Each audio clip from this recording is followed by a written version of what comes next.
आज थोड़ा सा मैं मैप के बारे में आपको जानकारी दूंगा कि मैप को आपको देखना कैसे, मैप को आपको पढ़ना कैसे। जनरली क्या होता है कि आप लोग मैप में गलतियां करते हैं। पहले तो आप अपने, क्योंकि आप इंडिया में हैं, तो पहले तो अपनी कंट्री को जानिए कि हमारे जितनी स्टेट हैं, जब तक स्टेट की जानकारी नहीं होगी तब तक आप मैप में बाकी चीजें फिल नहीं कर सकते। अब आपको यहाँ की मिनरल्स के बारे में पढ़ना, जैसा कि आपका ज्योग्राफी में पार्ट है, सॉइल के बारे में पढ़ना है, ये सब चीजें तो बात की है। अब पहले तो आप जानेंगे कि हम स्टेट, हमारा वो कौन सा स्टेट है और हमारे इंडिया के मैप में वो कहाँ पे, उसकी पोजीशन क्या है, उसका लोकेशन क्या है। तो जब तक आप इसकी जानकारी नहीं जानेंगे, जब तक पॉलिटिकल मैप को नहीं जानेंगे, तो उसके पॉलिटिकल के बाद आपका फिजिकल मैप आता है। तब आप फिजिकल मैप के कुछ चीजें हैं जो फिजिकल मैप के बारे में जानेंगे। उसके बाद आता है आपके पास रिसोर्सेस क्या है, जो आपका चैप्टर ही है ज्योग्राफी में। तो जब तक पहला नहीं पढ़ेंगे तो दूसरा नहीं आएगा, और दूसरा नहीं पढ़ेंगे तो तीसरा नहीं आएगा। तो ये मेन कंसेप्ट होता है। जब आप इस चीज को जानकारी कर लेंगे, और इसके लिए आपको एटलस के साथ दोस्ती करनी पड़ेगी। जब तक आप एटलस के साथ अपना फ्रेंडशिप नहीं करेंगे तब तक आपको नहीं आएगा। तो पहले तो आप, क्योंकि आपके सिलेबस में इंडिया को पढ़ना है, जब इंडिया का जब आप पूरी चीजें पढ़ लेंगे तब फिर आप अदर कंट्री में जाएंगे, फिर अदर कंटिनेंट में जाएंगे, फिर अदर चीजों को पढ़ेंगे। लेकिन उनका भी पढ़ने का तरीका यही होगा। जैसे अपने कंट्री के बारे में आपने पढ़ा, इसी तरह आपको साउथ अफ्रीका के बारे में पढ़ना पड़ेगा, इसी तरह आपको नॉर्थ अमेरिका के बारे में पढ़ना पड़ेगा, इसी तरह आपको यूरोप कॉन्टिनेंट के बारे में पढ़ना पड़ेगा, इसी तरह आपको एशिया कॉन्टिनेंट में केवल आपका एक भारत है, लेकिन और भी तो कंट्री है, उनके बारे में पढ़ना पड़ेगा। फिर आपका ऑस्ट्रेलिया है, अंटार्कटिका, मतलब आपके टोटल 7 कॉन्टिनेंट के बारे में प्रोसेस पढ़ने का यही है, तरीका यही है। तो आप पहले स्टार्टिंग से मैं करूंगा, क्योंकि आपको पढ़ना सिलेबस में इंडिया है, तो मैं आज केवल इंडिया की बात करूंगा। पहले स्टार्टिंग हम पॉलिटिकल मैप से शुरू करेंगे। तो सबसे पहले आप पॉलिटिकल मैप को देखिए, हर के पास एटलस है कि नहीं? नहीं तो एटलस रखिए, और एटलस वन टाइम इन्वेस्टमेंट होता है और ये पूरा जीवन काम आता है। बस कभी कभी उसको अपडेट आता है, और आजकल तो नेट का जमाना, तो आप नेट से सीधे चीजें अपने डाउनलोड कर लीजिए। ये तो है कि हर जगह किताब के नहीं तो एडिशन जब आता है तो थोड़ा मोड़ा उसको अपडेट करते हैं।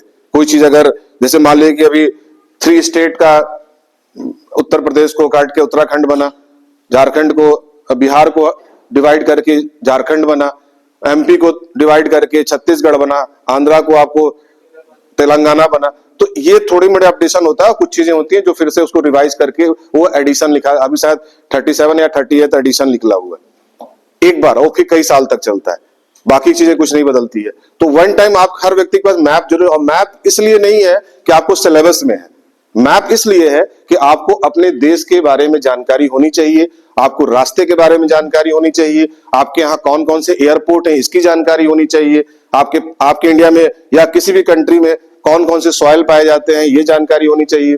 अगर आपको अपने रोड मार्क यूज कर रहे हैं, किसी जा रहे हैं, तो आपको पता ही नहीं है कि कौन सी रूट कहां से जाता है, कौन सा नेशनल हाईवे कहां से स्टार्ट होता है और कहां खत्म होता है, ये तो आपके जीवन में हमेशा काम आएगा। ऐसा तो है नहीं कि आपके सिलेबस में है इसलिए आपको पढ़ना है। आप मान लीजिए आप जा रहे हैं, आपको मुंबई जाना है, तो आपको रूट पता होना चाहिए कि अगर बाय रोड हम जाएंगे तो कौन कौन से शहर बीच में पड़ेंगे, कितने स्टेट को क्रॉस करना पड़ेगा। तो ये तो एक जीके का और जीएस का पार्ट है। तो इसलिए भी आपके लिए एटलस इंपॉर्टेंट है। ठीक, तो आज हम इंडिया की बात करेंगे।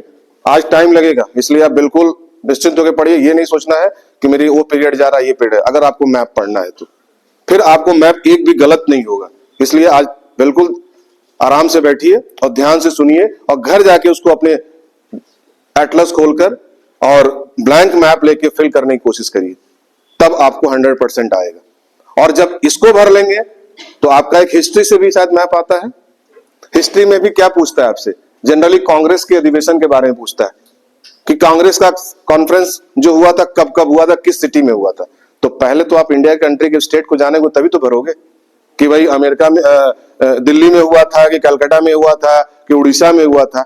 तो वो आपको पता होगा तो आप हिस्ट्री भी फिल कर लोगे। तो मैं स्टार्टिंग पॉलिटिकल से कर रहा हूं, ठीक है। देखो ये इंडिया का मैप है। आप देखिए किनारे इसके कुछ सिंबल्स दिए होते हैं। ये है, ये जो ब्लॉक बना है रेक्टेंगल शेप में, ये कह रहा कंट्री का कैपिटल है। तो पहले तो आप इसको सर्च करिए, तो आप देखिए इंडिया कैपिटल कहां है, ये देखिए, इसको आप मार्क करेंगे, मैंने किया इसमें। उसके बाद आपका यहां कहां है, भूटान का कहां है, ये अदर कंट्री है ना, इंडिया का नहीं है। बाहर बाहर देखो, इसका यहाँ पे कैपिटल भी दिया हुआ है थिम्पू। फिर यहाँ देखिए बांग्लादेश है, उसका यहाँ पे क्या दिया हुआ है, ढाका। इस्लामाबाद किसका राजधानी है, पाकिस्तान का। तो ये आपके, और इधर लास्ट में श्रीलंका है, नीचे जाइए, श्रीलंका जो है कोलंबो, और इधर मालदीव जो है माले। ये आपके आउटर, आपके इंडिया के मैप के आउटर कंट्रीज हैं जिसकी कैपिटल भी दिया हुआ है।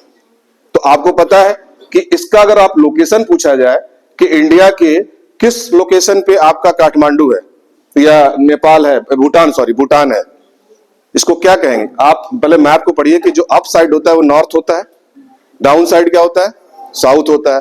और अपने हाथ से इधर करेंगे तो गुजरात साइड क्या होगा, ईस्ट, वेस्ट होगा कि ईस्ट होगा, वेस्ट होगा, और इधर ईस्ट होगा। तो ये चार तो पहले जनरल, ऐसा तो दिशाएं 10 होती हैं, लेकिन आप चार, अब इसी के बीच का लेंगे तो नॉर्थ ईस्ट होगा, इसके बीच का लेंगे तो नॉर्थ वेस्ट होगा, साउथ वेस्ट हो, ऐसे ही। तो इसको तो पहले तो चार दिशाओं के बारे में जानिए कि इसकी लोकेशन कहाँ है।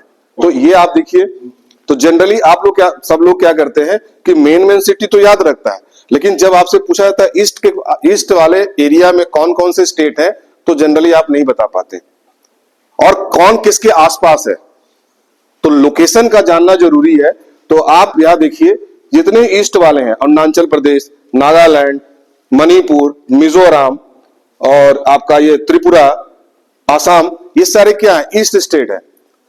जब भी आप न्यूज, आप कभी भी किसी चीज का, जब आप कंट्री की बात हो, तो आपका दिमाग तुरंत उस मैप पे चला जाना चाहिए कि ये स्टेट यहां पे है, मणिपुर पहले है कि मेघालय पहले है, नागालैंड कहाँ है, इसकी एग्जैक्ट पोजीशन क्या है। जब तक आप मैप को फिल नहीं करेंगे तो इस ईस्ट में आप पहचान ही नहीं पाएंगे। और ये सब नियर अबाउट है, बाकी देखो सब जगह दूर दूर है, राजस्थान है, बड़े बड़े साइड है, फिर गुजरात है, इधर थोड़ा सा घना है, पंजाब, हरियाणा, इधर चंडीगढ़, हिमाचल प्रदेश। लेकिन आप देखिए ईस्ट में सब, मिजोरम भी है, मणिपुर भी है, नागालैंड भी है, अरुणाचल प्रदेश भी है। अब इनको भी कह दिया कि स्टेट कैपिटल, इनके कैपिटल भी दिया। देखो ये जो सर्किल बना हुआ कलर्ड, सब जगह बने हुए हैं, किसकी कौन सी राजधानी है।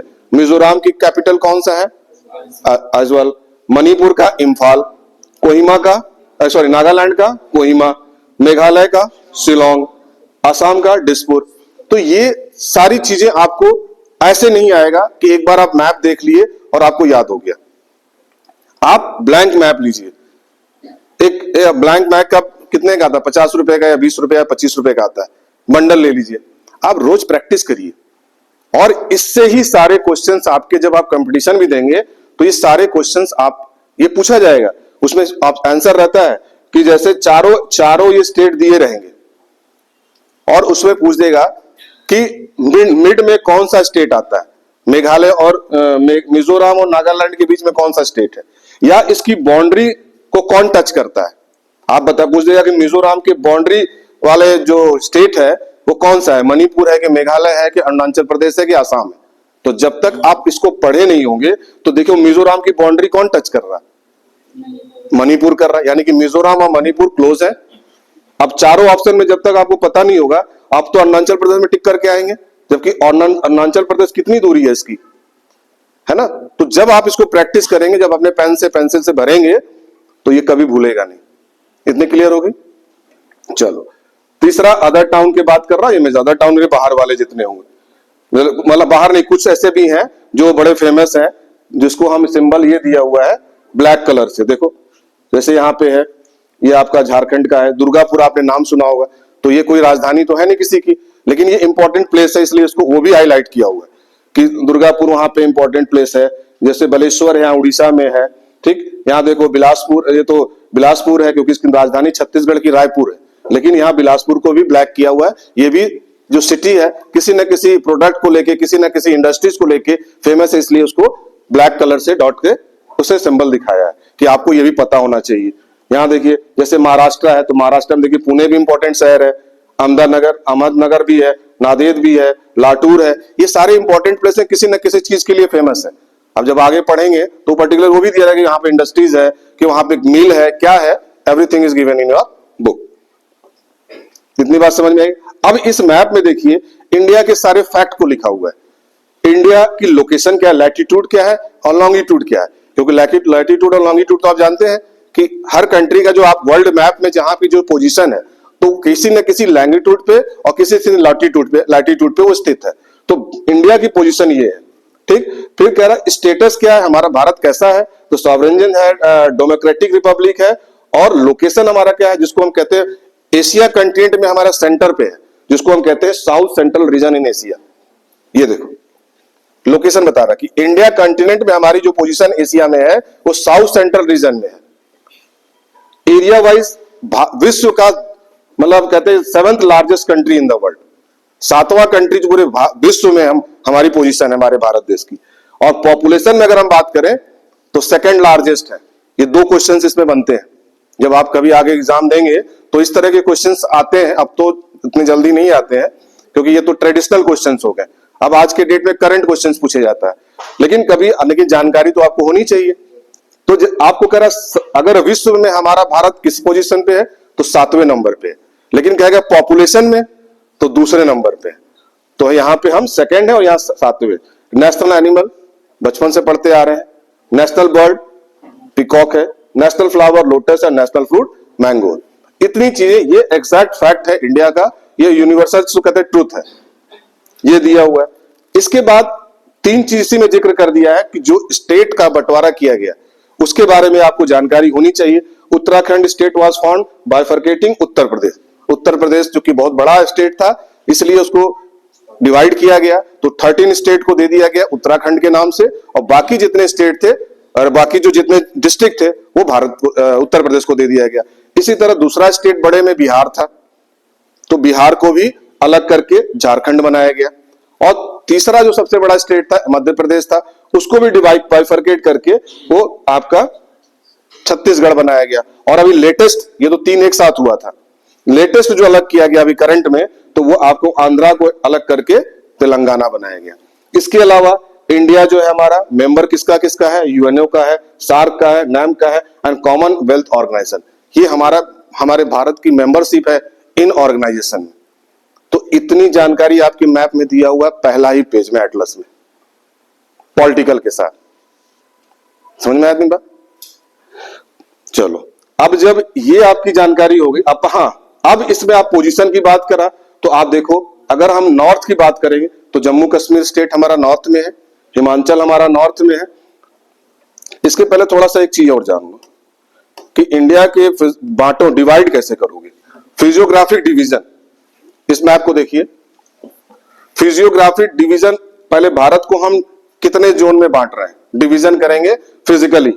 ये ऊपर का पार्ट जो है, ये देखो हिमालय को 3 भाग में बांटा, एक सेंट्रल हिमालय ये वाला हो गया, ये वेस्टर्न हिमालय हो गया, और ये आपका ईस्टर्न हिमालय हो गया। इतनी बात समझ में आई? इसको आप नंबरिंग कर लो, हिमालय को 1, यहां पे 2 और इसको 3। बात समझ में आई? अब कह रहा है क्योंकि हिमालय के बाद हमारे जो भारत की जो भूमि है पहाड़ों से, पठारों से और मैदानी भाग से बटा हुआ है, तो ये हम अभी किसकी बात कर रहे हैं, हिमालय में पहाड़ों की। इसको 3 भाग में बांटा। फिर अगर हम प्लेन एरिया को कहेंगे तो ये हमारा वेस्टर्न प्लेन एरिया है जो राजस्थान वाला बेल्ट है। ये हमारा बीच का जो उत्तर प्रदेश, इसको हम नॉर्थर्न प्लेन कहते हैं। और जो ये बिहार का और ये वेस्ट बंगाल का थोड़ा सा एरिया जो है, ये इसको हम ईस्टर्न प्लेन कहते हैं। तो 3 प्लेन आपके डिवाइड हो गए। एक तो आपका हिमालय हो गया, 3 भाग में बट गया, और इसको प्लेन एरिया में भी ईस्ट, वेस्ट और मिडिल, ये तीनों को डिवाइड कर दिया। अब देखो, इसके बाद इसको हम कहते हैं नॉर्थर्न ईस्ट, जो हमने अभी पढ़ाया, आसाम, मेघालय, मणिपुर, वो कौन सा रेंज है, नॉर्थर्न ईस्टर्न रेंज। और इधर आप आ पाएंगे तो ये जो बीच का एरिया है, जो जिसमें हम कहते हैं, ये आपका कुछ एमपी का पार्ट आएगा, जिसको हम नॉर्थ सेंट्रल हाईलैंड कहते हैं। जो ऊपर वाला पोर्शन है ये राजस्थान का और यूपी का कुछ पार्ट, और ये जो बीच में है जो एमपी का पार्ट आता है, इसको हम साउथ सेंट्रल हाईलैंड कहते हैं। अब ये महाराष्ट्र स्टेट ये है, इसको कहते हैं नॉर्थर्न दक्कन।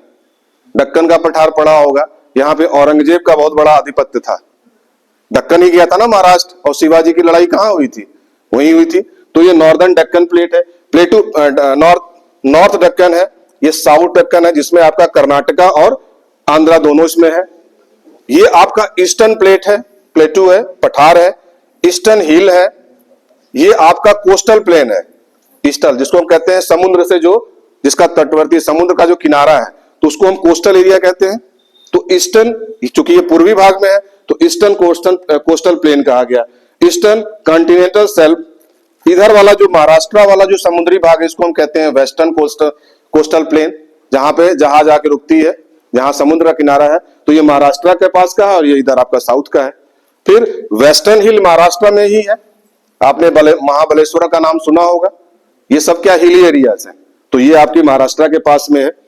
ये वेस्टर्न हिल यहाँ पे भी है, आपका तमिलनाडु के पास में भी है, ये भी आपका हिल है। तो और ये देखिए यहाँ आपका लक्षद्वीप है, ये आप बे ऑफ बंगाल है, ठीक, ये अरबियन सी है, ठीक। अब आप बताओ कि सारी नदियां कहां गिरती हैं? स्टार्टिंग तो आपकी गंगा क्या है? हिमालय रिवर है कि पेनिसुलर रिवर है? हिमालय रिवर। क्यों हिमालय रिवर है? क्योंकि हिमालय से निकलती है, ठीक। और ये कहां गिरती है? बे ऑफ बंगाल में। बाकी नदियां ब्रह्मपुत्र बे ऑफ बंगाल, और आपका यमुना बे ऑफ बंगाल। तो जितनी मैक्सिमम नदियां, जो मतलब मैक्सिमम का जो भी हिमालय से नदियां निकलती हैं वो सब कहां गिरती हैं? बे ऑफ बंगाल में। और जो पेनिसुलर रिवर होते हैं, दोनों में डिफरेंस क्या होता है? जो आपके गंगा रिवर होते हैं या हिमालय रिवर होते हैं, इसमें पानी हमेशा रहेगा, क्योंकि गंगा ग्लेशियर जब गलता है तो पानी तो नदियों के मार्ग से होते जाता है ना। लेकिन पेनिसुलर रिवर जो है ये टोटली बारिश के पानी पर डिपेंड करता है। पानी रहेगा जरूरी नहीं है, लेकिन ये हमेशा पानी रहेगा वो जरूरी नहीं है। बाढ़ के समय शायद हिमालय रिवर से भी ज्यादा पानी होता है, क्योंकि वो उस समय बाढ़ का पानी आता है। और ऐसे दो नदी का नाम बताओ जो west of Bay of Bengal में नहीं गिरती है, अरबियन सी में गिरती है, नर्मदा और ताप्ती। क्योंकि उसका मूवमेंट भी क्या होगा, उसका डायरेक्शन क्या होगा? पूर्व से पश्चिम होगा कि पश्चिम से पूर्व होगा? उल्टा ऑपोजिट होगा। ये नदियां यहां से निकल रही हैं, यहां जा रही हैं, और इसका डायरेक्शन क्या होगा? ऑपोजिट होगा। इतनी बात क्लियर है? तो ये आपको भी जानना जरूरी है कि हमारे भारत का रेंज कितने में बटा हुआ है। हिमालय आपका नॉर्दर्न प्लेन, जो प्लेन एरिया है, पहाड़ है, पठार है और मैदानी भाग है, और कुछ आपके समुद्री जो कोस्टल एरियाज हैं। ये इतनी क्लियर हो गई? चलो, हाँ, अब देखो इस पे, अभी हम पॉलिटिकल पे चल रहे हैं। पॉलिटिकल, आपके इंडिया का पॉलिटिकल मैप जो है, तो आपने कहा कि नॉर्थ में आपका जम्मू कश्मीर है, हिमाचल प्रदेश है, चंडी, देखो सब जगह ये हाईलाइट करते हो, हिमाचल प्रदेश है, जम्मू कश्मीर, ये हमारे स्टेट्स है। पंजाब है जो हाईलाइट किया हुआ है, उत्तराखंड है, यहां हरियाणा है, ये देखो, राजस्थान, उत्तर प्रदेश जिसमें आप रह रहे हैं, गुजरात, मध्य प्रदेश, छत्तीसगढ़, झारखंड, वेस्ट बंगाल, बिहार, उड़ीसा, महाराष्ट्र, तेलंगाना जो नया बना है, गोवा, कर्नाटका, आंध्र प्रदेश, तमिलनाडु,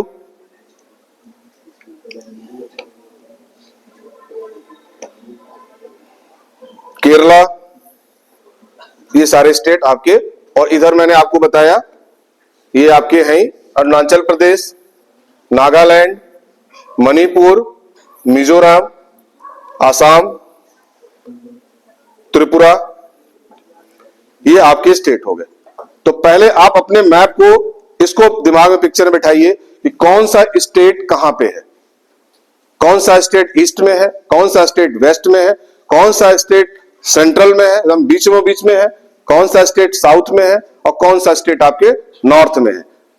उसके बाद आपको देखने का तरीका है कि राजस्थान का बॉर्डर स्टेट कौन सा है। मान लीजिए आपसे पूछ दे कि राजस्थान को कौन कौन सा स्टेट टच करता है, ये क्वेश्चंस आते हैं, तो आप देखो, ऐसे नहीं बोलना। अब बॉर्डर लाइन चेक करो, देखो राजस्थान को कौन टच कर रहा है? मध्य प्रदेश कर रहा है कि नहीं? उत्तर प्रदेश कर रहा, आपका न्यू दिल्ली भी कर रहा, इधर आप पंजाब भी कर रहा, ये सारे आपके, और इधर गुजरात कर रहा। इतने स्टेट ऑप्शन में आपको दिए रहेंगे, उसमें से एक स्टेट गायब रहेगा, या दोनों तरह से क्वेश्चन पूछ सकते हैं। तो आपको बताना होगा, जब आपको जानकारी होगी कि राजस्थान के बॉर्डर स्टेट कौन कौन से हैं, फिर एक दूसरा पूछता है, डायरेक्शन भी पूछ देगा। अब ये राजस्थान है, अब इस पे आप यहां पे अपने आप को रखिए और अपने हिसाब से बताइए कि नॉर्थ किधर है, ईस्ट किधर है, वेस्ट किधर है, नॉर्थ ईस्ट किधर है। तो ये पूछेगा कि राजस्थान के नॉर्थ में या नॉर्थ ईस्ट में कौन सा स्टेट जो है जो बॉर्डर टच करता है राजस्थान को। तो जब तक आपको मानचित्र का या मैप का जब तक आपको ज्ञान नहीं होगा आप इसका उत्तर नहीं दे सकते। I am clear? चलो, तो ये भी आपको पढ़ना है आसपास के राज्यों को, और केवल पढ़ने के लिए नहीं पढ़ना है, आपको जानकारी हर मतलब अगर भारतीय है तो उसको अपने अपने ज्योग्राफी के बारे में जानकारी जरूर होनी चाहिए। भारत के बारे में अगर ज्ञान नहीं है और भारत जैसा कंट्री मतलब इंडिया जैसे कंट्री पूरे वर्ल्ड में नहीं है जो हर चीज में मतलब सक्षम है, ऐसा कुछ नेचर ने दिया है। चाहे हम नेचुरल रिसोर्स की बात करें, चाहे आप प्लांट ले लो चाहे एनिमल ले लो, ऐसा कोई, चाहे मिनरल्स ले लो, ऐसी कोई चीज नहीं है जो भारत में नहीं है। भारत में नहीं है। गोल्ड अगर हम बात करें और डायमंड की बात करें तो वो भी 9 के बराबर कोई ऐसा नहीं है, जीरो कुछ नहीं है। उसकी मतलब क्वांटिटी कम है। अगर अब जैसे दक्षिण अफ्रीका में जाएंगे तो सोने की खान वहां ज्यादा अच्छी है, लेकिन भारत में कम है, लेकिन है। एल्युमिनियम की बात करेंगे तो हमारे यहाँ कम है, सॉरी यूरेनियम की बात करेंगे तो हमारे यहाँ कम है, हमको बाहर से लेना पड़ता है, इंपोर्ट करना पड़ता है। लेकिन बाकी जितने रिसोर्सेज हैं सब कुछ हमारे पास है। तो ये कहीं ना कहीं हम लोग बड़े सौभाग्यशाली हैं कि हमारे पास सारे नेचुरल रिसोर्सेज हैं कहीं भी हमें तो, लेकिन इसकी जानकारी तो होनी चाहिए। जानकारी कैसे होगी? जब आप पढ़ेंगे, इसमें ढूंढेंगे, तब आएगा। इतनी बात समझ में आएगी कि मैप देखना कैसे है, और ये आपको लर्न करना है। लर्न करना याद नहीं करना है, इसको प्रैक्टिस करनी। आप अपने एक मैप लीजिए, एक बार आपने एटलस देख लिया उसका बंद कर दो, उसके बाद आप लिखो कि जम्मू कश्मीर कहाँ है, अपने आप से स्टेट याद करो, जम्मू कश्मीर कहाँ है, उत्तराखंड कहाँ है, उत्तर प्रदेश कहाँ पे स्थित है। जब ये कर लिया तो मैच करो कि जो तुमने भरा है वो सही है कि नहीं, एग्जैक्ट पोजीशन पे है कि नहीं। फिर उसके बाद उसके कैपिटल के बारे में लिखो। और जबकि आप ज्योग्राफी बचपन से पढ़ते आ रहे हैं एसएसटी, और 10th में आने के बाद आप मैप ही गलत करते हो। बट आप छोटे क्लास से पढ़ते आए हो ना कि हमारा भारत का पशु कौन सा है, पक्षी कौन सा है, ये सब तो पढ़ते आ रहे हो जनरल चीजें। लेकिन जैसे जैसे आप ऊपर जाते हो और ये सारी चीजें भूल जाते हो। आपको बचपन में ये कैपिटल भी याद कराया जाता है कि किस स्टेट का कौन सा कैपिटल है। ईस्ट का शायद कैपिटल तुम लोगों ने याद भी किया होगा, लेकिन आज के डेट पे वो नहीं कर पा रहे। इसलिए नहीं कर पा रहे कि उसको तुम अब साइड कर दिए हो, उस पर ध्यान नहीं दे रहे हो। तो ये चीज आपको करना है। तो ये इंडिया के बारे में फिजिकली पॉलिटिकल समझ में आ गया। अब जाके घर में प्रैक्टिस करेंगे। इसके बाद आइए आप फिजिकल मैप पे। पहले ये अब फिजिकल मैप पढ़ो, पहले देखो ध्यान से मैप को, बोलो नहीं, देखो पहले। बोलेंगे, जब बोलेंगे तब बोलना। मैप को पहले ध्यान से देखो, ये फिजिकल मैप है भारत का। अब ये देखो, आप मैप में आपको सब फिजिकली बताया, रिवर के बारे में भी चर्चा कर रहा, हाईएस्ट पीक के बारे में भी बात कर रहा, लॉन्गेस्ट रिवर की भी बात कर रहा, हाईएस्ट वाटरफॉल की भी बात कर रहा, लार्जेस्ट लगून की बात कर रहा, और बिगेस्ट फ्रेश वाटर लेक और सॉल्ट वाटर लेक, जो लेक जो इसमें नमकीन पानी जो होता है, इसके बारे में देखो सिंबल दिया हुआ, कहां कहां पे ये भी दिया हुआ। सबसे हाईएस्ट पीक हमारा K2 है, ये आप जानते हो, तो आप इसमें इसको मार्क करोगे, जिसको गोंडविन ऑस्टिन कहते हैं। लॉन्गेस्ट रिवर सबको पता है गंगा है। हाईएस्ट वाटरफॉल जॉग फॉल है। अब इसमें ढूंढना पड़ेगा कहां है जॉग फॉल, तो इसको आप जब तक पढ़ेंगे नहीं, ढूंढेंगे नहीं, जब पढ़ेंगे ढूंढेंगे तो मिलेगा। बिगेस्ट फ्रेश वाटर कहां पे है, वुलर लेक को कहा गया है।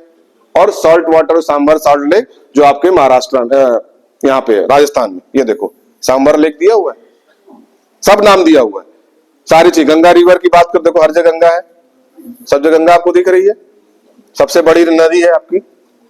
ठीक, यहाँ पे अगर ये बात करें तो ये काराकोरम रेंज है, ये जस्कार माउंटेन है, लद्दाख रेंज है, पीर पंजाल रेंज है, हिंदकुश है, ये देखो कोंकण माउंटेन है। पास के बारे में बात कर रहा, ये देखिए खैबर पास है। ये रिवर इंडस रिवर जो है, झेलम रिवर, देखो इधर Jhelum river, Chenab, Ravi, Sutlej, Indira Gandhi canal, great Indian desert, यह सब चीज दिया है, लेकिन कभी आपने एटलस पलट के देखा नहीं। ठीक, ये देखो 3 हिल के बारे में पूछता है, ये स्पेशली पूछता है ईस्ट का, तीन हिल, गारो हिल, खासी हिल और जयंते हिल, ये तीन हिल जो है आपके ईस्ट में है। देखो यहाँ आसाम था, आसाम के नीचे यहाँ पे, और यहीं पे ब्रह्मपुत्र रिवर इसके ऊपर बहती है। एक यहाँ पे हिल और है, डाफिया हिल भी है जो अरुणाचल, ये हिल है, मिकिर हिल है, नागा हिल है नागालैंड में, ये सारे, और मिजो हिल है मिजोरम में। ये सारे हिल्स जो है ईस्टर्न एरिया पे है। इधर आपका वेस्टर्न है, गंगा रिवर आपका ये दिखाया। तो ये जब आप इधर आप साउथ में जाएंगे तो इधर भी देखो एलोरा हिल, ठीक, चंदूर अजंता रेंज है, ये हिल भी है, चंदूर हिल है, अजंता रेंज अलग है, और ये चंदूर हिल है। फिर देखो महादेव रेंज, बालाघाट रेंज, ये वेस्टर्न घाट आपका है यहाँ पे, जिसको कोंकण कोस्ट कहा गया है। ये देखो सेवेरी हिल, जावेदी हिल्स, नीलगिरी हिल्स, ये सब आपके किस एरिया में है? साउथ में। देखो अनामनाई जो यहाँ पे है, प्लानी हिल, ये यहां देखो महानदी कहां पे है? महानदी रिवर कहां है बताओ? उड़ीसा। ये देखो ये उड़ीसा स्टेट यहां पे है। तो जब तक स्टेट के बारे में जान तो इसको कैसे पता चलेगा? ये पूछा जाएगा कि ये रिवर कहां पे है, तो स्टेट आपको पता होगा कि सेंटर में कौन सा है, मध्य प्रदेश है। और मध्य प्रदेश में भी आपको जहां एरिया पूछेगा उस एरिया में हो सकता है कि छत्तीसगढ़ भी टच कर रहा हो। तो ये जब तक आप इसको भरेंगे नहीं तो मैप आने से रहा, ठीक।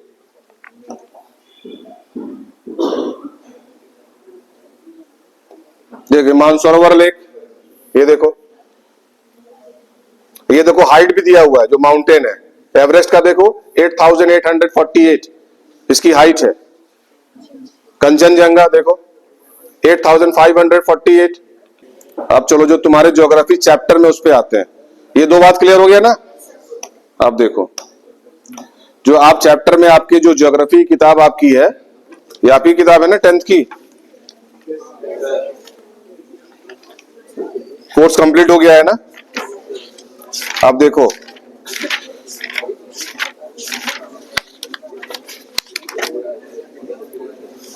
इसमें इंडिया का जो आपका पेज नंबर 8 पे है, इंडिया का मेजर सॉइल की बात कर रहा। सॉइल पढ़ा आपने? अब इसमें सॉइल आपको पूछेगा अगर मैप में कौन सा सॉइल कहां मिलता है, ये देखो सॉइल है, ये सारे जो देखो ये सारे इंडेक्स बने हुए कि रेड सॉइल, सबके कलर दिया मैप में। देखो ये जहां जहां जिस तरह का कलर है वो आपको हाईलाइट किया हुआ है।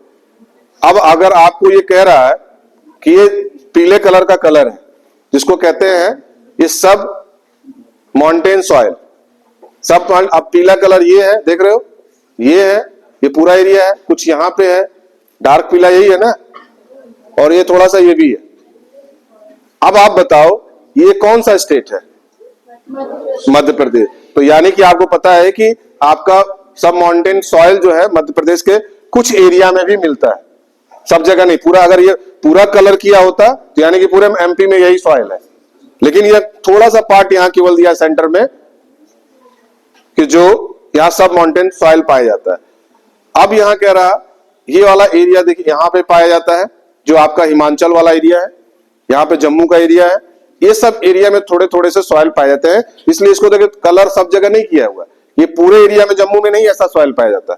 जहां जहां कलर किया हुआ पीले कलर से, यहीं पे आपको red and yellow soil, sorry सब माउंटेन सॉइल पाए जाते हैं, ठीक। अब देखो डॉट डॉट किया हुआ जो ग्लेशियर सॉइल कहां पे होगा, जहां बर्फ जमा होगा वही ना, वहां भी सॉइल है, उसको ग्लेशियर सॉइल कह रहे हैं। तो ये देखो डॉट डॉट कहां पे दिया हुआ है, ये देखो ये वाला एरिया जो है आपका ग्लेशियर, ये वाला, ठीक, ये ग्लेशियर दिया हुआ है। ब्लैक सॉइल कहां पे है?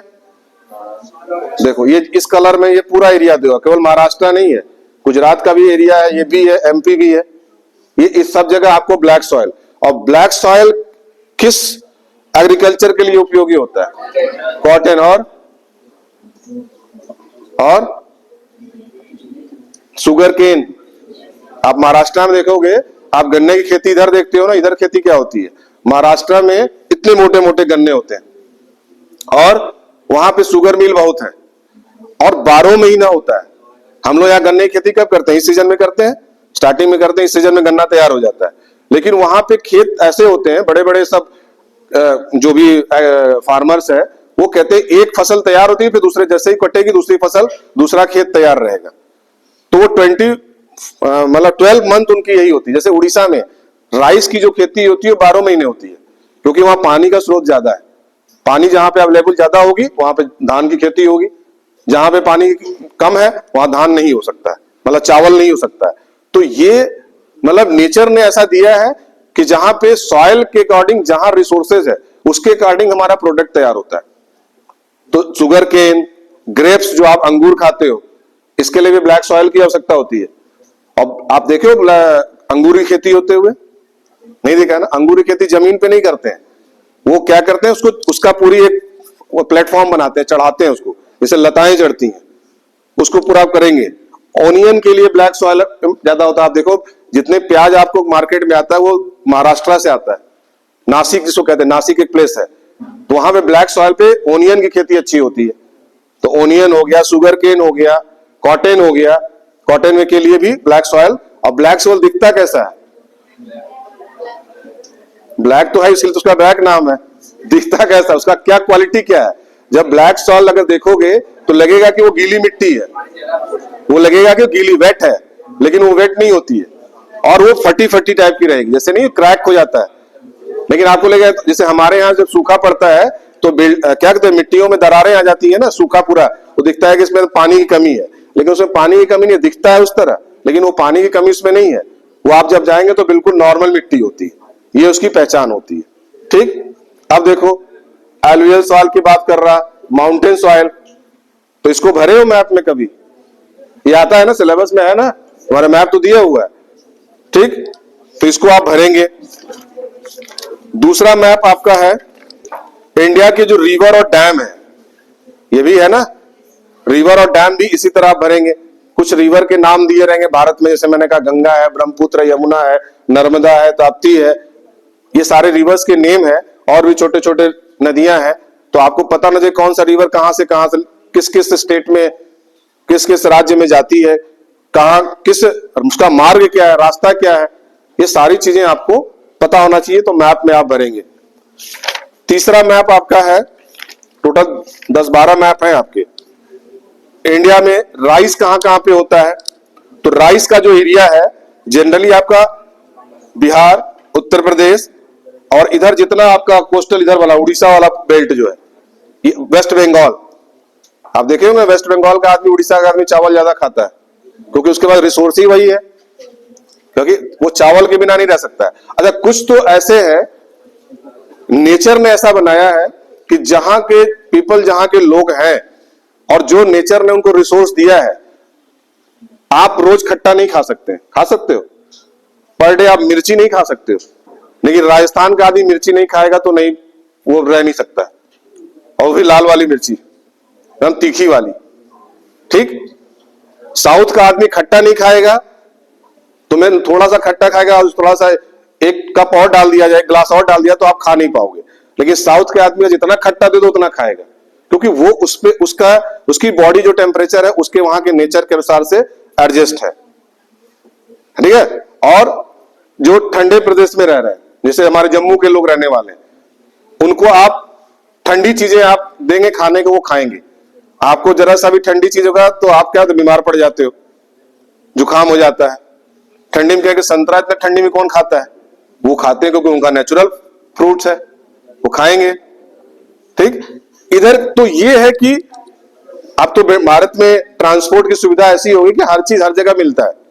तो ऐसा तो है नहीं कि आपको साउथ का इडली और सांभर नहीं मिल रहा है, यहाँ राजस्थान की मिर्ची आपको नॉर्थ प्लेन में नहीं मिल रहा, लेकिन जो ज्यादा यूज करते हैं वो वहां के, जैसे आप बिहार में एक एरिया है दरभंगा जिला करके, जहां मैथिली भाषा बोली जाती है, वहां के लोग मछली और चावल ज्यादा खाते हैं और ब्राह्मण भी खाते हैं। आप कहोगे ब्राह्मण तो नहीं खाना चाहिए सर, क्योंकि ये लोग तो कहते हैं नॉनवेज नहीं खाना चाहिए। एक जगह हमने देखा भी, तो उनसे सवाल पूछा गया कि क्या सर ब्राह्मण को भी खाना चाहिए, ब्राह्मण तो नहीं खाते हैं। तो बात इसकी नहीं है, जो नेचुरल वहां पे ऐसा हुआ क्यों, क्योंकि वहां पे वो पूरा दलदली मतलब पानी वाला एरिया था, तालाब बहुत होते थे। तो जब स्टार्टिंग में जब लोग वहां आए तो उन्होंने क्या किया कि पहले तालाब बनाया, उसकी जो मिट्टी निकाली, मिट्टी से टीला बनाया और उस टीले पे अपना घर बनाया, और घर बनाया तो वो पूरा तालाब पानी से भरा। तो पानी में क्या होता है, और क्या बताया मैंने, क्या आपके चावल होगा। तो जब वहां पे चावल और मछली अवेलेबल है बड़े मात्रा में, तो दूसरा क्या खाएगा आदमी। और जिंदा रहने के लिए खाना जरूरी है, भोजन ऐसी चीज है किसके बिना हम सर्वाइव, हमको भोजन चाहिए इसलिए जिंदा रह पाएंगे। तो वहां का वो प्रोडक्ट मतलब वहां के वो इससे मतलब नहीं था कि आप किससे, ये सब नियम कानून बाद में आता। पहले आदमी कहता मैं जिंदा रहूंगा तब नियमों को मानूंगा। तो मेरे लिए क्या है, मेरे लिए फूड के रूप में चावल है और मछली है। अब किस कास्ट से बिलोंग करते हैं, किस धर्म को मानते हैं, ये बाद में आएगा, पहले हमको भोजन चाहिए। तो वो चीज हैबिट में वो लोग करते हैं। केले की खेती, केला वहां अच्छा होता है, तो वो सारी चीजें वो लोग यूज करते हैं। तो इस डिपेंड करता है कि आपके पास अवेलेबिलिटी क्या है, रिसोर्सेज क्या है, उसी पे आप चीजों को वो करेंगे। चावल जहां ज्यादा खपत है, और आपको क्या लगता है केरला के लोग चावल नहीं खाते हैं? खाते हैं ना। वो किस प्रोडक्ट, वो डायरेक्ट नहीं खाते हैं। वो इडली किस चीज का बनता है, तो चावल कहीं ना कहीं से चावल तो यूज कर ही रहे हैं। तो जो चीज होगा ज्यादा उसका प्रयोग करेंगे। आप देखिए चावल की खेती पंजाब की तरफ ज्यादा नहीं करते हैं, तो वहां के लोग देखो गेहूं के उत्पादन ज्यादा करते हैं, व्हीट का प्रोडक्शन ज्यादा है, तो वहां देखो रोटी की खपत ज्यादा है हर चीज में। और अब हम दूसरे एक प्रश्न बताइए कि सबसे ज्यादा जमीन जो है उत्तर भारत के पास है, मतलब उत्तर प्रदेश में, और गेहूं के उत्पादन में अगर हम क्षेत्रफल के हिसाब से देखें तो हरियाणा और पंजाब का ज्यादा है। क्यों? नहीं, तो उत्पादन कैसे ज्यादा हो रहा, जमीन तो के पास कम है ना। हाँ, फर्टिलाइजर और पेस्टिसाइड ज्यादा यूज करते हैं, ये भी बात सही है। और है नहीं, ठीक है, तुमने सब टेक्नोलॉजी बता दिया कि सारे हम एडवांस टेक्नोलॉजी पंजाब वाले यूज करते हैं। और बताओ, ये तो एक ही कैटेगरी में आ गया ना, चाहे वो कॉमर्शियल है, वो फर्टिलाइजर यूज करते हैं, वो पेस्टिसाइड कीड़े मकोड़े को मारने के लिए पेस्टिसाइड यूज करते हैं, सब चीज ठीक है। इसके अलावा इरिगेशन की सुविधा अच्छी है, चलो ये भी ठीक है। तो हमारे यहाँ खराब है क्लाइमेट, तो गेहूं के लिए जो उसके पास है वो मेरे पास भी है, बहुत ज्यादा अंतर नहीं है। देखो सबसे पहले चीज है जो वहां के लोग हैं, ध्यान सुनो, सब लोग काम करने में भरोसा करते हैं। पहला चीज आप देखो, खेतों में जाओगे जब पंजाब हरियाणा तब चलोगे तो आपको देखो कि जेंट्स भी काम कर रहे हैं और लेडीज भी काम कर रही हैं, चाहे कितने भी अच्छे घर की हो, चाहे उसमें नहीं कि हम खेतों में गए और खाना बना के लेडीज गई और उनको लंच दिया उसके बाद घर आ गई। वहां का जो कल्चर है कि सुबह जेंट्स जो है खेतों में चले गए, सुबह का सारा काम करके, जो भी जानवर रखे हैं, भैंस गाय जो भी रखे हैं, उसके बाद चलेंगे लेडीजें अपना बकायदे पूरे घर की सब चीज करने के बाद खाना बनाकर और खेत में ले जाकर और फिर वापस नहीं आती है कि टीवी शो देखना है ना, कि वहां पे लंच दे दिया, अब चले घर आराम से, दोपहर वाला सीरियल छूट रहा है वो देखना है। वो खेतों में फिर काम करती है साथ में अपने हस्बैंड के साथ, और खेत में काम करने के बाद शाम को इकट्ठे आते हैं 5 बजे, और फिर जानवरों को उसको भी जो चारा देने के बाद तब फिर रात का खाना बनाएंगे और खा के तब सोएंगे। और टेक्नोलॉजी की बात करोगे तो ऐसी कोई यंत्र नहीं है, कोई ऐसा मशीन नहीं जो उनके घर में नहीं है। आप जो शहर में रह के यूज करते हो ना, वो गांव में रह के यूज करते हैं। आप कभी पंजाब के स्टडी करिए, हरियाणा का देखिए, कभी जाने का मौका मिला तो जाके देखिए, सारी नेचुरल रिसोर्सेस उनके पास है, सारी हाईटेक टेक्नोलॉजी उनके पास है, टीवी, फ्रिज, हीटर, गीजर सब है, कोई चीज कमी नहीं है। और जो उसके घर का जो लड़का है उसकी कहीं ना कहीं मार्केट में शॉप भी है, वो कॉमर्शियल भी काम कर रहा है, मतलब उसे भी कर रहा है। और जनरली उनकी प्रयास ये रहता है कि जो प्रोडक्ट उन्होंने खेतों में तैयार किया वो घर नहीं आता, अपने लिए खरीद के खाते हैं, वो मार्केट में वहीं से सेल बिक जाता है, गाड़ियां आती हैं वहीं से वहां चली जाती है, घर के लिए अपना खरीदेंगे, घर में कितने उनको खाना होगा, 1 क्विंटल 2 क्विंटल, वो अपना परचेस खरीद, पैसा तो उधर से मिला इधर खरीद लिया, तो अपने खेत पे घर पे नहीं लाएंगे। और आप देखो एक किसान के पास 10-10 ट्रैक्टर है और हमारे तरफ एक ट्रैक्टर 3 पीढ़ी चला रही है, तीसरी चौथी जनरेशन उसी को ठीक ठाक करके चला रही है। और वहां पे ट्रैक्टर, अभी एक सिंगर था जिसकी डेथ हो गई सिद्धू, उसके देखा 10-10 सारे ट्रैक्टर में बूफर लगे हुए हैं, साउंड सिस्टम, म्यूजिक, गाना भी गाता है, खेत पे काम भी करता है। ये उसका शौक है। नहीं तो आज के डेट में थोड़ी सी नौकरी इधर के लोगों को मिल जाए तो घर झांकने ना जाए गांव पे। गांव क्या होता है, व्हाट इज विलेज, अंग्रेजी बताएंगे, और वहीं से आए हैं। तो देखो ये अंतर है कि वो जुड़े हुए हैं।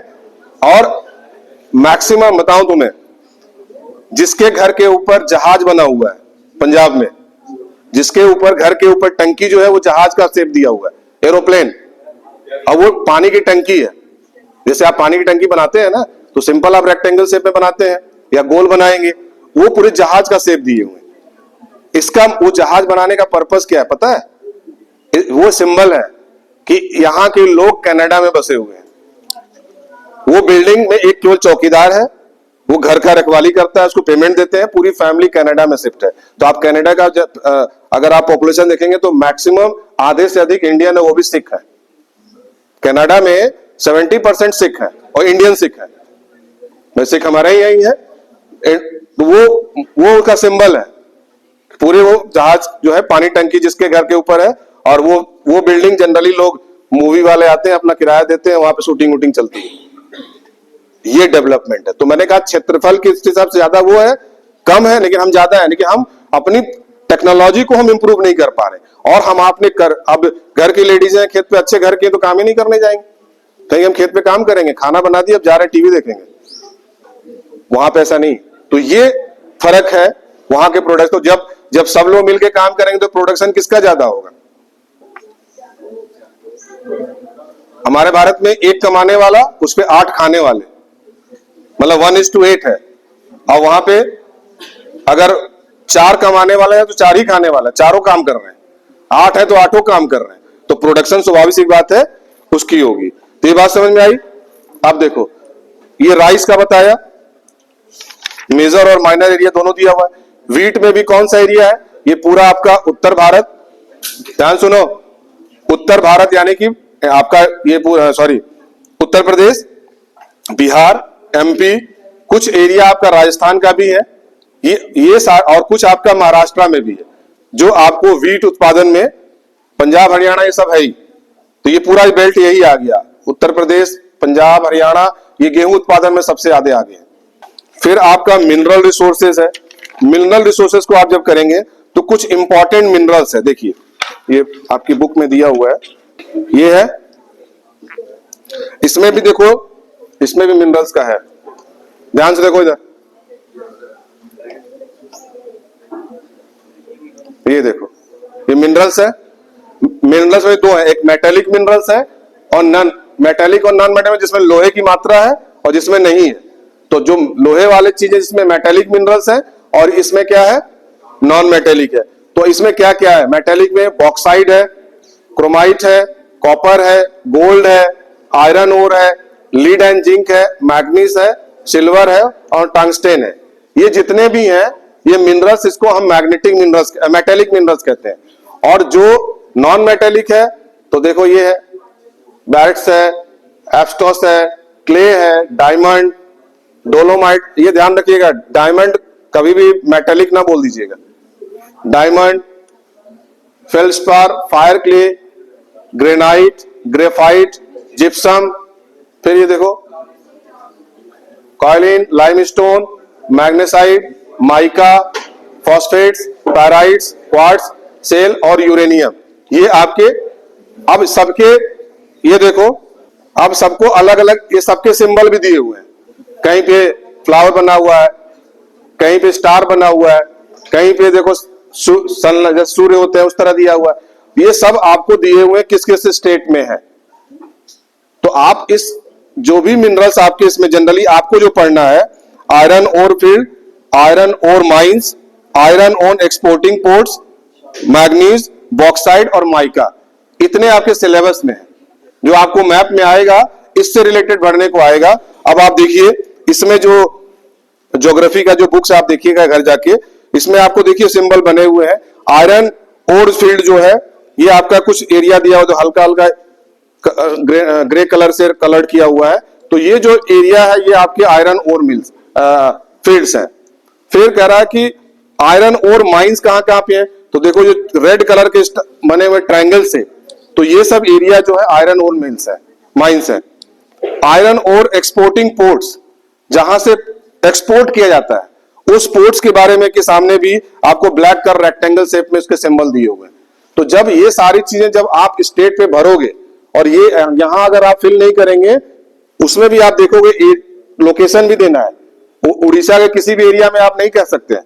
ये आप देखो दिया हुआ है, अगर ये जो भी स्टेट है इसके अपर एरिया में है, अपर एरिया को ही हाईलाइट करेंगे कि उड़ीसा कहीं भी देखा वहां भर दिया, तो ऐसे नंबर नहीं मिलेगा। जनरली टीचर दे देता है, वो अलग बात है, बट तरीका ये नहीं है। तरीका यही है कि जो आपके बुक में लोकेशन दिया हुआ है कि कहां पे ये लोकेट कर रहा, तो आयरन के बारे में, मैग्नीज के बारे में, बॉक्साइट के बारे में, ये सारी चीजें आप इसको फिल करेंगे और इसको प्रैक्टिस करेंगे घर पे जाके। क्लियर?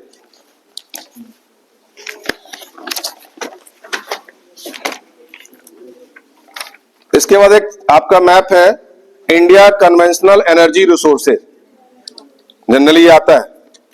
इसमें कौन कौन से एरिया पे है, जैसे कन्वेंशनल एनर्जी वाला समझे, जिससे आपको ईंधन के रूप में जो कहते हैं, जैसे ऑयल है, आपका कोल है, तो कोल आपके जलाने का काम आता है, कोल से आपकी बिजली भी बनती है, तो ये रिसोर्स है ना, जिसको कहते हैं कन्वेंशनल एनर्जी रिसोर्स है।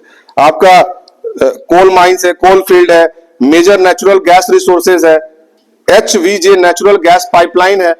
ये सारी चीजें आपको कहां से है, ये क्या है, कन्वेंशनल है, जिससे आपको एनर्जी आपकी प्रोड्यूस होती है।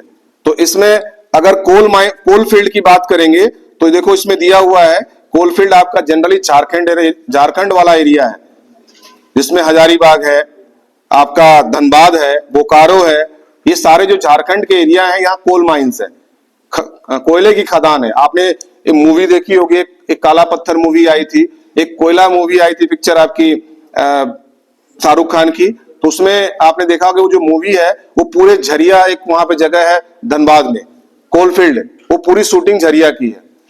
कुछ कोयले की खदानें आपके साउथ में भी है, लेकिन इधर ज्यादा है आपका झारखंड एरिया में। तो आपने देखा जब बिहार और झारखंड अलग हुआ तो मैक्सिमम जो मिनरल्स थे सब चले गए झारखंड में। तो बिहार को थोड़ा सा, क्योंकि बिहार के पास इससे भी इनकम होती थी, लेकिन वो सब पूरा चला गया, तो बिहार के पास अब कोई भी मिनरल्स के रूप में, इस तरह के मिनरल के रूप में चीजें, राज्य मतलब डिस्ट्रिक्ट नहीं रह गए। तो ये सब एरिया जितने हैं आपके कोल फील्ड है। कोल माइंस के बारे में देख रहा है, कौन कौन से माइंस है, रानीगंज वेस्ट बंगाल में है, आपका बोकारो, झरिया, सिंगरौली MP और आपका सीधे झारखंड और MP और छत्तीसगढ़ का बॉर्डर है, बिल्कुल यूपी का भी कुछ एरिया टच करता है, जिसको सिंगरौली नाम दिया गया है। कोरबा ये छत्तीसगढ़ में आता है, ये भी कोल माइंस है। तालचर ये उड़ीसा में है, ये भी आपका कोल माइंस है। और आपका इधर जो है आंध्र प्रदेश में सिंगरेनी, सिंगरौली और सिंगरेनी दोनों नाम अलग अलग है। सिंगरौली जो है वो आपका MP और छत्तीसगढ़ का बॉर्डर है, और सिंगरेनी जो है आपका आंध्र प्रदेश का बॉर्डर पे है बिल्कुल।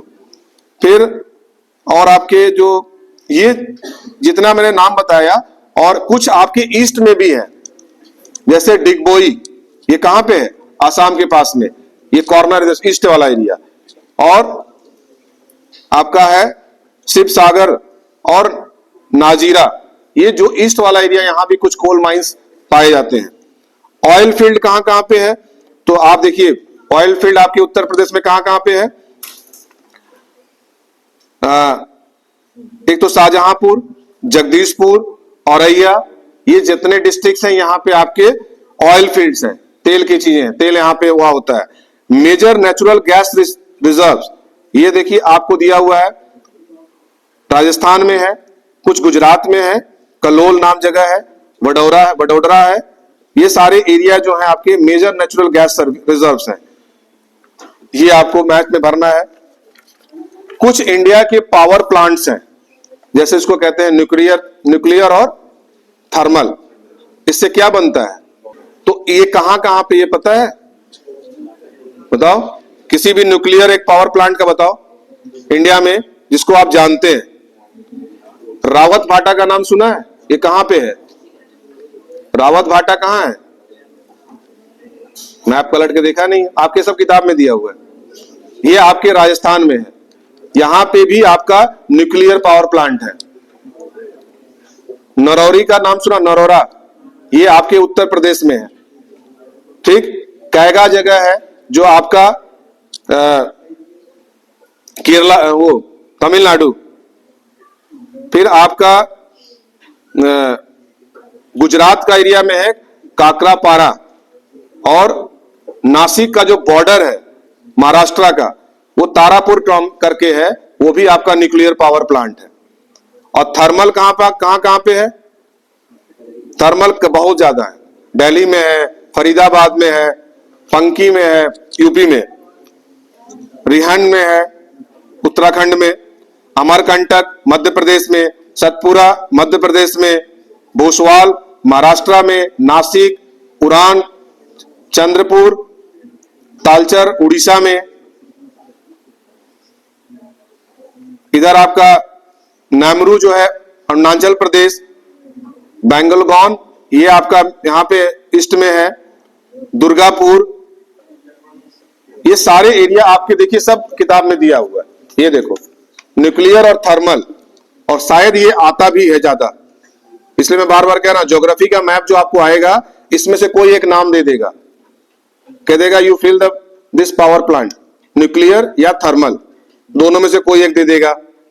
तो जब तक आपको इसको नहीं पता होगा किस स्टेट में है, और नाम से जब तक आप नाम से इंट्रोड्यूस आपका नहीं है कि ये नाम सुनते ही आपको पता ही नहीं है किस स्टेट में है। अक्सर आपके मैक्सिमम 10% के, ये 5% स्टूडेंट आपके बीच के जो सही मैप भरते हैं, अदरवाइज 95% बच्चे जो 10th के हैं सब गलत मैप भर के आते हैं, और केवल lack of practice, lack of knowledge.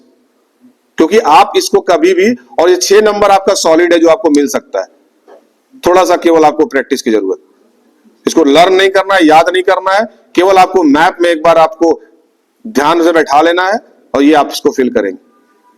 Clear, ये न्यूक्लियर पावर प्लांट हो गया, थर्मल हो गया।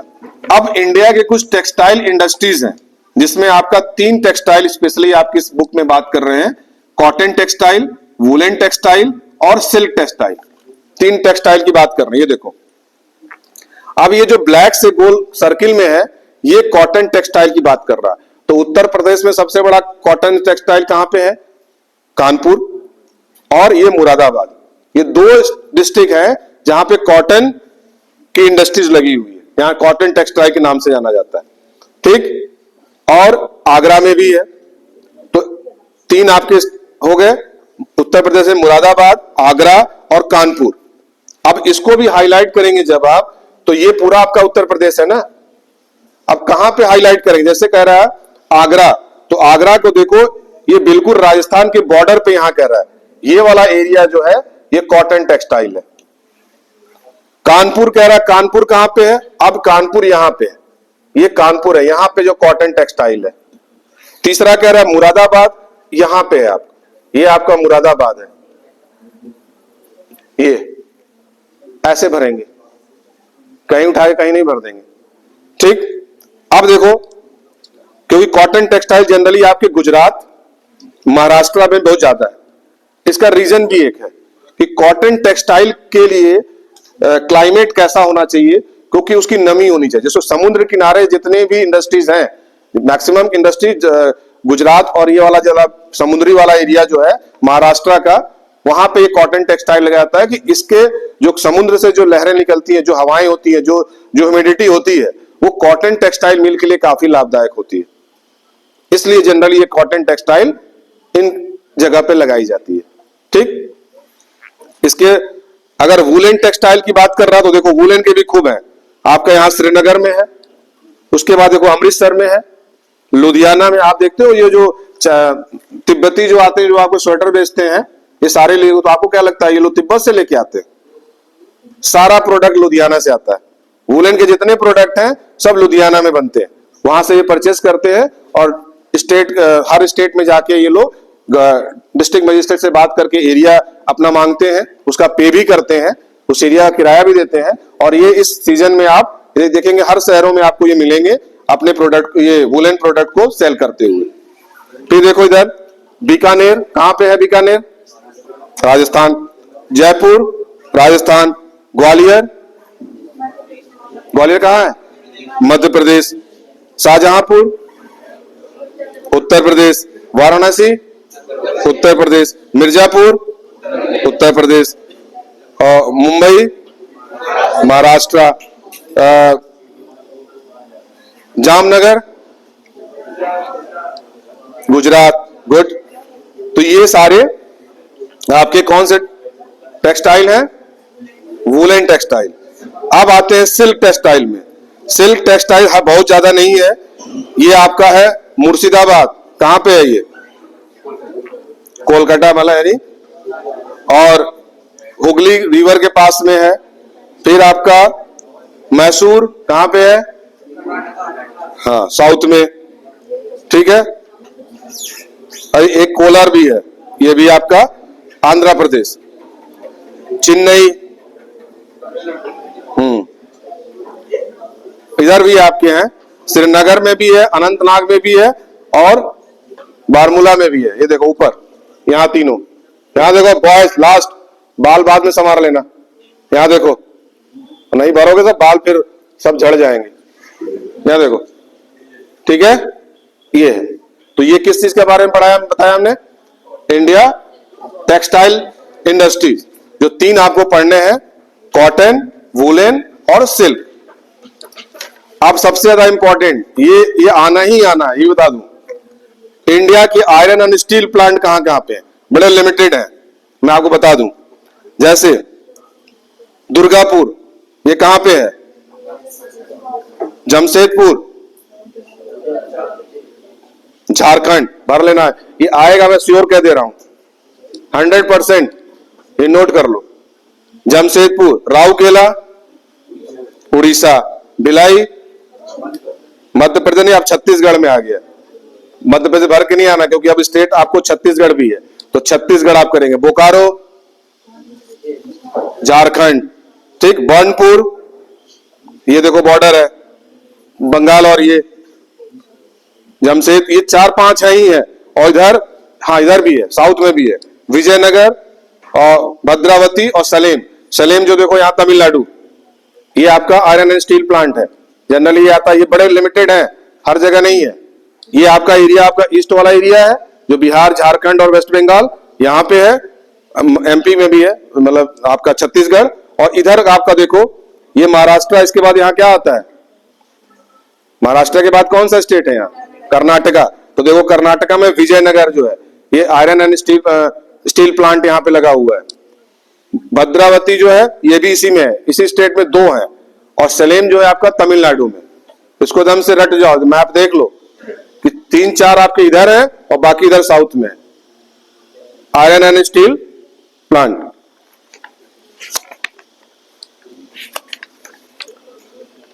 कुछ सॉफ्टवेयर टेक्नोलॉजी पार्क भी है, ये देखो। केवल इसमें सॉफ्टवेयर टेक्नोलॉजी पार्क की बात कर रहा है। स्टेट दिया हुआ है श्रीनगर, कहां पे है? जम्मू कश्मीर। मोहाली हिमाचल प्रदेश। नोएडा उत्तर प्रदेश। जयपुर राजस्थान। गांधीनगर गुजरात। इंदौर मध्य प्रदेश। मुंबई, पुणे, जितना नाम बोल रहे हैं सब ये सॉफ्टवेयर टेक्नोलॉजी पार्क है। भुवनेश्वर उड़ीसा। हैदराबाद, विशाखापट्टनम, चेन्नई, बेंगलुरु, मैसूर, त्रिवेंद्रमपुरम, गुवाहाटी, कोलकाता, वेस्ट बंगाल। ये जितने स्टेट ने नाम बोला, ये सब जगह आपके सॉफ्टवेयर टेक्नोलॉजी पार्क है। ठीक,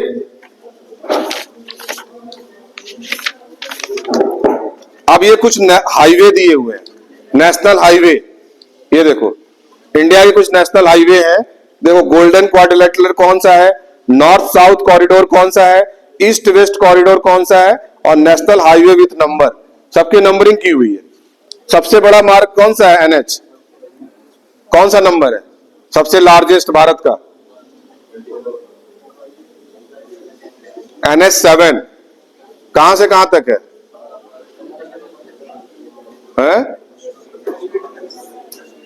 स्टार्टिंग पॉइंट से एंड पॉइंट कहां से कहां तक है? जम्मू कश्मीर, कहा जाता है ना, कश्मीर से लेके कन्याकुमारी तक, ये पूरा भारत एक है। तो ये सबसे, इसका जो रूट नंबर है NH, नेशनल हाईवे नंबर 7, याद कर लो, 7 है। ठीक है, तो इसी तरह सबके दिए हुए हैं, ये मैप में आप हाईलाइट करोगे।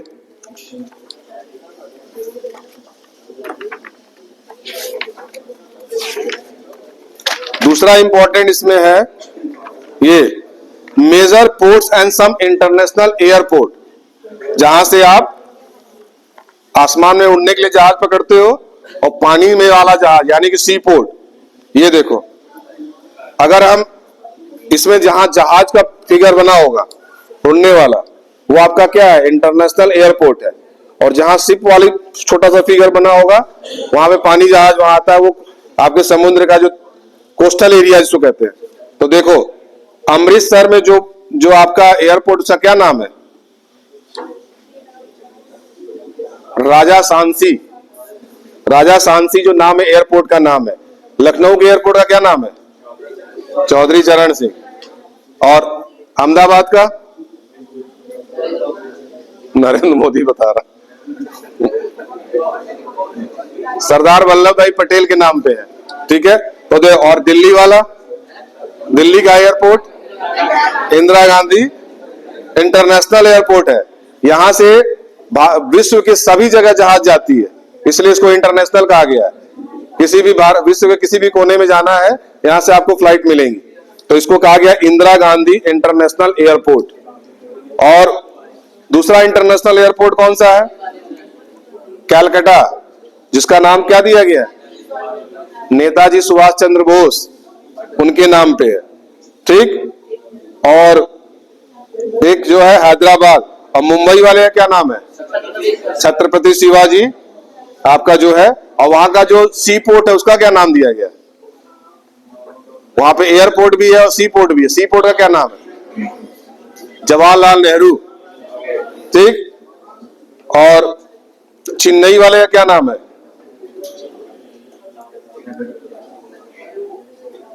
मीनम बक्कम। ये देखो नीचे दिया है। ठीक, और जो केरला में है, टूतीकोरिन। सब नाम टेढ़े टेढ़े हैं, याद करो। ठीक है, तो ये आप इसको भरेंगे, ज्यादा नहीं दिया हुआ है, बहुत ज्यादा आपको नहीं पढ़ना है। ये 4 इंटरनेशनल एयरपोर्ट और कुछ उसके सी पोर्ट। विशाखापट्टनम, ये देखो, ये सी पोर्ट है। यहाँ पे देखो खाली पानी का जहाज बना हुआ है, यहाँ एयरपोर्ट ये नहीं है, सी पोर्ट है। यहाँ देखो जहाज बना, यहाँ दोनों बना हुआ है, चेन्नई में दोनों है, तो वहां पानी वाला जहाज भी है और उड़ने वाला भी जहाज है, ये दोनों चीजें। ठीक,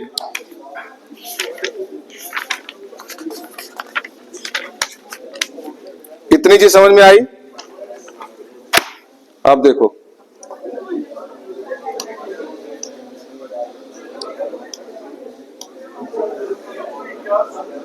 ये देखो, अभी हमने बताया ना, अब इसको पाई डायग्राम में इसको बनाया है कि कोल कितना % है हमारा,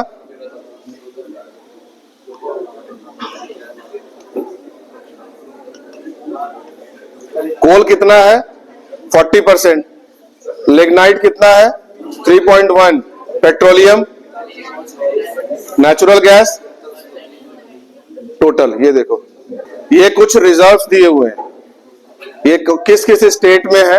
यहां देखो, girls, last girl, look on the board. ये देखो, ये कुछ दिए हुए हैं, ये तो मैप में भरा ही हुआ है। इसके अलावा इन्होंने एक इंडेक्स भी बना के दिया है कि अगर ये नाम दिया गया है बांधवगढ़, ये एमपी में है, बांदीपुर कर्नाटका में है, बांद्रा कर्नाटका, बक्सा वेस्ट बंगाल, ये सब आपके रिजर्व्स है। दुधवा कहां पे है? उत्तर प्रदेश। देखो, इंद्रावती छत्तीसगढ़, कालाकाट तमिलनाडु, कन्हा एमपी, मानस असम, मेलघाट महाराष्ट्र, नागार्जुन सागर आंध्र प्रदेश, नामदापा अरुणाचल प्रदेश, पंचमढ़ी मध्य प्रदेश।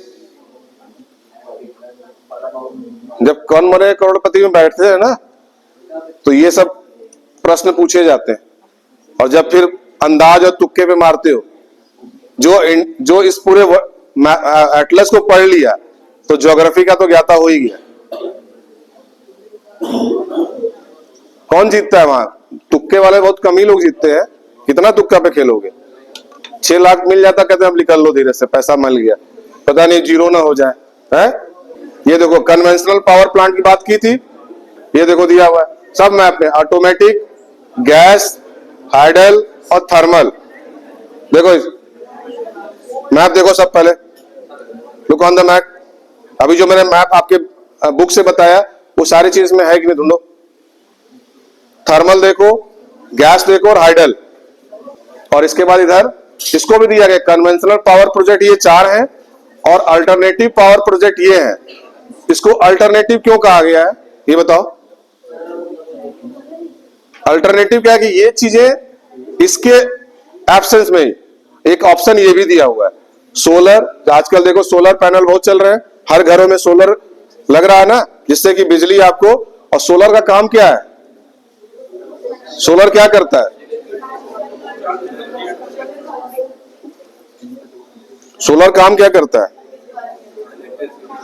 वो हमें इलेक्ट्रिसिटी एनर्जी जो है वो क्या कहते हैं, प्रोड्यूस करता है ना, और हमें कन्वर्ट करता है। हमारे बिजली को, हमारा बिजली का कंजम्पशन जितना होता है उतना वो अडॉप्ट करके हमें बिजली देती है।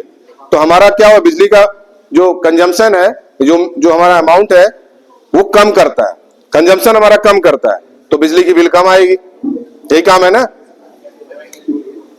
देख लिया इसको।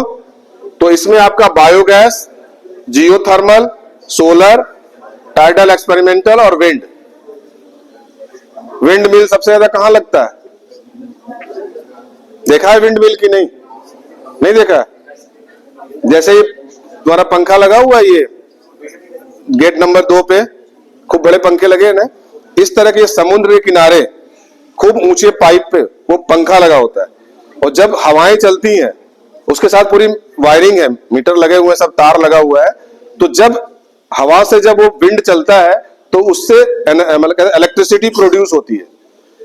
वो जब चलेगी, इस एरिया में नहीं हो सकता है क्योंकि वहां अक्सर, यहाँ तो चलेगा ही नहीं, कभी हवा बिल्कुल चली ही नहीं। तो उसका जब तक वो टोटल विंड पे है, जब उसका मूवमेंट होगा तो उससे इलेक्ट्रिसिटी प्रोड्यूस होगी। जब इलेक्ट्रिसिटी होगी तो वहां पे जितने घरों में है विंड मिल उधर सक्सेस है।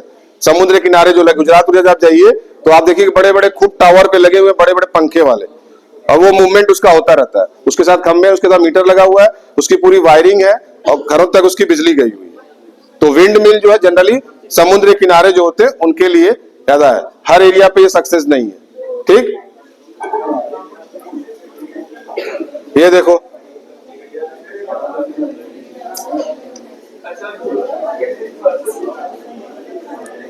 राइस और वीट के बताया आपने।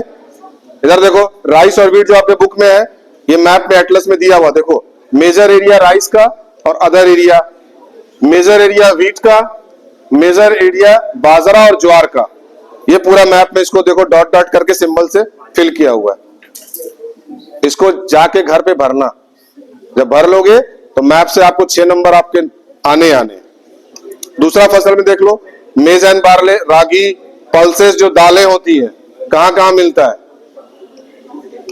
फिर ये देखो mineral, sugar cane and coconut, cotton and jute, tea and coffee. सबसे ज्यादा टी कहां होता है? ये देखो इस एरिया में टी ज्यादा है। हाँ, ये देखो कुछ एरिया ये भी है, नहीं ये नहीं है, ये कॉफी है। कर्नाटक वाला एरिया जो है कॉफी का है, ठीक। और भारत का 80% जो टी है वो एक्सपोर्ट होता है, 80%। सबसे ज्यादा भारत से जो मिनरल जाता है, एक टी जाता है और दूसरा माइका। माइका भी जो आपका मिनरल्स है, 80% माइका जो एक्सपोर्ट होता है। यानी हमारा इतना उत्पादन है कि हम इसको एक्सपोर्ट करते हैं।